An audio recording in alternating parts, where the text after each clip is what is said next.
గరుడ పురాణము ప్రథమాధ్యాయము పాపుల ఇహపర దోహకములు నిరూపించుట. ప్రార్థన. ధర్మ దృఢబద్ధములో వేదస్కంధ పురాణ శాఖాఢ్యక్రతుకుసుమో మోక్షఫలో మధుసూదన పాదపోజయతి. ధర్మమే వేళ్లుగా, వేదాలే మ్రానుగా, పురాణాలే కొమ్మలుగా, యజ్ఞ యాగాదులే పువ్వులుగా కలిగిన మధుసూదనుడనే మహావృక్షం మోక్షమనే ఫలమును ఇచ్చి కాపాడుతున్న అతడికి నమస్కారము. సౌనకాది మహామునులు స్వర్గలోక ప్రాప్తి పొందుటకు 1000 సంవత్సరములు సత్రయాగము చేయదలచి యాగమును ప్రారంభించిరి. ఒకరోజు ప్రాతకాల సమయంలో అగ్నహోత్రములను పూర్తి చేసుకుని సూతమహర్షిని జూచి, ఇంతకు ముందు నీవు సుఖదాయకమైన దేవ మార్గమును తెలియజేసినావు. ఇప్పుడు మాకు యమమార్గము వినాలని ఉంది. సంసార దోహకమ్ములు తొలగే ఉపాయములను, ఇహపర దోహకాలను వినాలని ఉంది. కాబట్టి వివరంగా చెప్పమని వేడుకొనిరి. అందులకు సూతుడు సౌనకాది మహర్షులకు ఇట్లు చెప్పెను. మహర్షులారా, పొందకూడనిది అయినట్టి యమమార్గమును చెప్పెద వినుము. పుణ్యాత్ములకు సుఖమున, పాపాత్ములకు దోహకమును గలిగించును. పూర్వము గరుత్మంతుడు అడుగగా శ్రీమహావిష్ణువు ఈ విషయమును చెప్పినాడు. అది మీకు చెబుతాను. మీ సందేహములు తీరిపోతాయి. ఒకానొకప్పుడు వైకుంఠంలో సుఖాసీనుడై ఉన్న శ్రీహరిని జూచి వినయంతో గరుత్మంతుడు నమస్కరించి, గురుత్తమ, అనేక విధములైన భక్తి మార్గమును చెప్పినావు. అదేవిధంగా దేవతా భక్తులైన వారికి లభించు ఉత్తమ గతిని చెప్పినావు. ఇప్పుడు భయంకరమైన యమమార్గం వినాలని ఉంది. నీపై భక్తి లేనివారు ఆ యమలోకమునకు బోవుదురని చెప్పినావు. పలకడానికి నాలుకకు భగవన్నామము సులభమైనప్పటికీ నరాధములు నీ నామాన్ని పలుకక నరకమునకు బోవుచున్నారు. ఎంత మూఢులు! కాబట్టి శ్రీహరి, పాపులకు ఏ గతి కలుగునో, యమమార్గమున వారికి ఎటువంటి దుఃఖములు సంభవించునో ఇవి అన్నీ వివరంగా చెప్పమని అడుగగా అందులకు శ్రీహరి ఇట్లు చెప్పెను. పక్షీంద్ర, ఎటువంటివారు యమమార్గంలో నరకానికి పోతారో చెబుతాను విను. యమమార్గము వినేవారికి కూడా భయంకరమైనది. ఎవరు పాపకర్మలను చేస్తారో, ఎవరు దయాధర్మములను పాటించరో, ఎవరు దుర్మార్గులతో స్నేహం చేస్తారో, ఎవరు ఆత్మస్థుతిని చేసుకుంటారో, ఎవరు వినయాన్ని చూపరో, సంపదలతో మదమత్తులై రాక్షస స్వభావమును పొందువారు, దైవము ఎడల భక్తి లేనివారు, శాస్త్రములను ఎవరు తూలనాడుదురో, మంచివారితో స్నేహం చేయడానికి ఇష్టపడరో, మనోవికారములను ఎవరు కలిగి ఉంటారో, మోహంలో పడి కామంతో ఎవరైతే ఉంటారో వారు నరకానికి పోతారు. ఓ గరుత్మంతుడా, జ్ఞానులైన మానవులు ఉత్తమగతిని పొందుతారు. పాపాత్ములు యమయాతనలు పడుతూ దోహకములను అనుభవిస్తారు. పాపాత్ములు జీవించి ఉన్నంత కాలం భూమిపైన దోహకములు అనుభవించి మరణం పొందిన తరువాత యమయాతనలు అనుభవిస్తారు. బాల్యము, కౌమారము, యౌవనములందు మంచి ఫలములను అనుభవించిన తరువాత వార్ధక్యములో పాపములకు ఫలముగా ఏదో ఒక వ్యాధి సంభవించును. తరువాత మొండి వ్యాధులచే పీడింపబడుచు ఇంకను బ్రతకవలెనని కోరిక ఉన్నను ఆ మనిషిని బలీయమైనట్టి కాలము పాములాగా కాటు వేయును.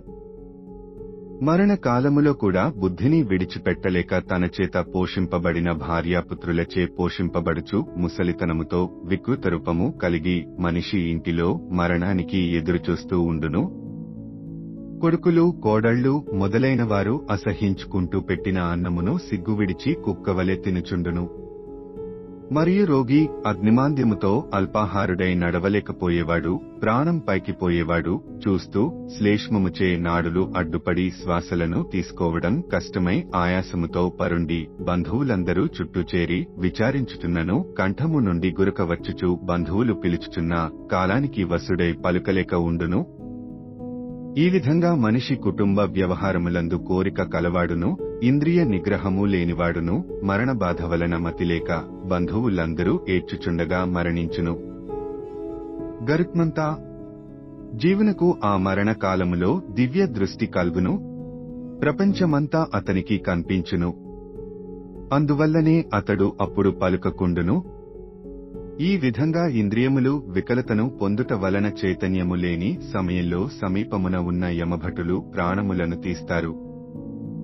ఇలా శ్వాసము వాని స్థానముల నుండి కదలగానే ఆ జీవునకు ఆ క్షణం కల్పసమానమవుతుంది.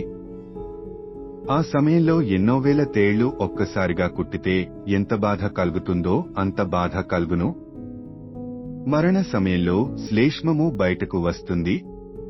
నోటిలో నుంచి చొంగ కారుతుంది. పాపాత్ములకు ప్రాణములు క్రింది మార్గం నుంచి పోతాయి. ఆ సమయంలో జీవుడు యమభటులను జూచి భీతితో మలమూత్రములను విసర్జించును. వారు భయంకరులు, కోపంతో కూడిన నేత్రములు కలవారు, పాశములను దండములను ధరించినవారు, దిగంబరులు, పళ్లు కొరుకుచున్నవారు, నిక్కబొడుచుకున్న వెండ్రుకలు కలవారు, కాకులులా నల్లగా ఉన్నవారు, వంకరమూతి గలవారు, గోళ్లు ఆయుధాలుగా గల ఆ యమకింకరులు అతి భయంకరులు. జీవుడు చేతి యొక్క బొటనవ్రేలు పరిమాణంలో హాహాకారాలు చేస్తూ స్థూల శరీరం నుండి బయటకు వచ్చి తన ఇంటిని చూస్తూ ఉంటాడు. యమభటులచే పట్టుబడి ఆ జీవుణ్ణి యాతన శరీరములో బంధించి కంఠమునకు పాశములను బంధించి బలవంతంగా రాజభటులు తప్పు చేసిన మనిషిని లాక్కుపోయేటట్టు దండిస్తూ జీవుణ్ణి చాలా దూరం తీసుకుపోతారు. జీవుణ్ణి తీసుకుపోయే సమయంలో యమభటులు భయంకరమైన నరకముల గురించి చెబుతూ భయపెడతారు. ఓరి పాపాత్ముడా, త్వరగా నడు, నువ్వు ఇప్పుడు నరకానికి పోతున్నావని తెలియదా? అతి తక్కువ సమయంలోనే నిన్ను కుంభీపాకము మొదలైన నరకాలలో పడవేస్తాము అని యమభటులు అనుచుండగా జీవుడు బంధువుల రోదన వలన తను కూడా దుఃఖించును. యమభటులచే దండించబడుచు హాహాకారములు చేయును. యమభటుల మాటలతో గుండెలు దడదడలాడును. జీవుడు మార్గములో కుక్కలచే కరవబడుచు తాను చేసిన పాపాలను స్మరించుకొనుచు మిక్కిలి ఆకలి దప్పికలతో ఎండ తీవ్రతను భరించలేక తప్పించిపోతూ యమభటులు కొట్టే కొరడా దెబ్బలకు నడవడానికి శక్తి లేకున్నా ఇసుక తిప్పల మీద బాధతో నడుచును. ఇలా జీవుడు పడిలేస్తూ అతి కష్టాలను అనుభవిస్తూ అలసిపోయి నల్లని చీకటి అలుముకున్న రాత్రివేళ యమలోకమునకు చేరును. ఇక్కడ నుండి సుమారు 3 గంటల వ్యవధిలోనే జీవుడు యమలోకమునకు చేరిపోవును. యమదూతలు అక్కడ జీవునకు బాధలు అన్ని చూపించి యముని దగ్గరకు తీసుకుపోవుదురు. అప్పుడు యముడు ఆజ్ఞాపించగా యమభటులు జీవుణ్ణి గంటన్నర కాలములో హేచరగమనంతో భూలోకమునకు తీసుకువస్తారు. ఈ విధంగా మరల జీవుడు తన ఇంటికి వచ్చి కర్మవశమునొందినప్పటికీ తన దేహములో ప్రవేశించడానికి ఆతృతపడును. యమభటుల పాశములతో చిక్కుకుని ఉండుట వలన నిష్ఫలుడై ఆకలి దప్పికలతో రోదించును. మరల జీవుడు తన పుత్రులచే ఇవ్వబడిన పిండములను దానములను గ్రహించును. పాపాత్ముడైనవాడు తృప్తిని పొందడు. పాపాత్ములకు తన పుత్రులు మొదలైన వారు ఇచ్చు తర్పణములు, శ్రాద్ధము, దానములు ముట్టవు. పిండములు భుజించినప్పటికీ క్షుద్బాధను అనుభవించుచుందురు. అయినప్పటికీ వారికి ఔర్వదైహిక క్రియలను జరపకుండా ఉండకూడదు. అలా మానివేస్తే ప్రళయాంతం వరకు అత్యంత దుఃఖంతో పిశాచ రూపములతో జనంలేని అరణ్యాలలో తిరుగుచుండును. చేసుకున్న కర్మ అనుభవించక తప్పదు. అనేక కల్పములు గడిచిపోయినప్పటికీ మిగిలిన కర్మ అట్లా నిలిచిపోవును. యమయాతనలను అనుభవిస్తే గాని శుద్ధి కలుగదు, మానవ జన్మ కలుగదు. అందుచేత మనిషి చనిపోయినది మొదలుకుని 10 దినములు వరకు పుత్రాదులు పిండ ప్రదానం మొదలైనవి తప్పక చేయవలెను. ఇట్లు పుత్రాదులు ఇవ్వబడిన ప్రేత పిండము 4 భాగాలుగా విభజించబడును. అందులో 2 భాగాలు యాతన శరీరమును వృద్ధి చేయును. 3వ భాగము యమదూతలు, 4వ భాగము మరణించినవాడు భుజించును. ఓ వైనతేయ, మరణించిన మొదలు 9 రోజులు ఇవ్వబడిన ప్రేత పిండముల వలన జీవుడికి అరచేయి అంత పిండ దేహము కలుగును. 10వ రోజు ఇచ్చడి పిండము వలన ఆ దేహమునకు పుష్టి కలిగి నడవడానికి ఓపిక వచ్చును. జీవుడు ఆ పిండదేహముతోనే తాను చేసిన పాప పుణ్యములు అనుభవించును.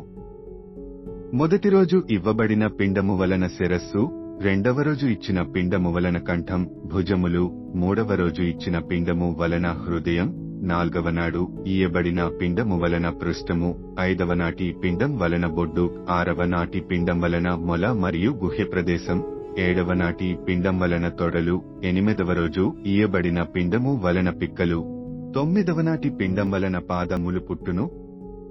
10వ రోజున ఇచ్చిన పిండము వలన ఆకలి దప్పికలు కల్గును. ఈ విధంగా ఏర్పడిన పిండ శరీరము నాశ్రయించి జీవుడు ఆకలి దప్పికలతో బాధపడుచు ఏకాదశ, ద్వాదశ దినములలో పుత్రాదులచే నీయబడిన పిండములను భుజించును. 13వ రోజు పాశముల చేత బంధింపబడి యమభటుల వెంట అత్యంత కష్టతరమైన యమలోకమునకు కోతివలె వెళ్ళును. ఓ వైనతేయ, భూలోకము నుండి యమలోకం 86 ఆమడల దూరంలో ఉంది. ఇందులో వైతరణి నది పొడుగు కలిపి చెప్పబడలేదు. ఈ మార్గంలో ఒక రాత్రి పగలు అనగా ఒక రోజుకి 247 ఆమడలు ప్రయాణించి సౌమ్యపురము, సౌరపురము, నగేంద్ర భవనపురము, గంధర్వపురము, శైలాగమపురము, క్రౌంచపురము, క్రూరపురము, విచిత్ర భవనపురము, బహ్వాపదపురం, దుహఖదపురము, నానాక్రందపురము, సుతప్తపురము, రౌద్రపురము, పయోవషణపురము, సీతాధ్యపురము, బహుభీతిపురము అను 16 పురములు దాటి ఏడుస్తూ స్వగృహం నుండి చివరికి యమపురము చేరును. తదుపరి అధ్యాయము తర్వాత వీడియోలో వస్తుంది. చూసినందుకు ధన్యవాదాలు. ఇంకా మరిన్ని వాటి కోసం సబ్స్క్రైబ్ చేయండి.